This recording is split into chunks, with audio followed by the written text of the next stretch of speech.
আর দৃঢ় শরীর দেখে অন্য প্রাণীরা তাকে সম্মান করত।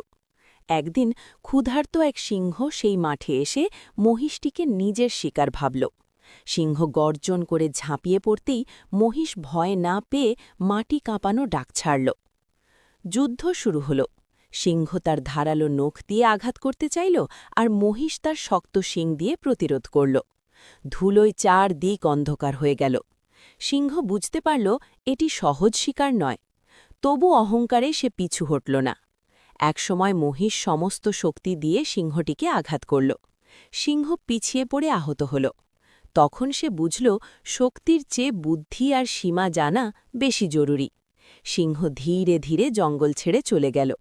সেই দিন থেকে জঙ্গলে সবাই জানল সাহস আর আত্মসম্মান থাকলে দুর্বল কেউ নয়।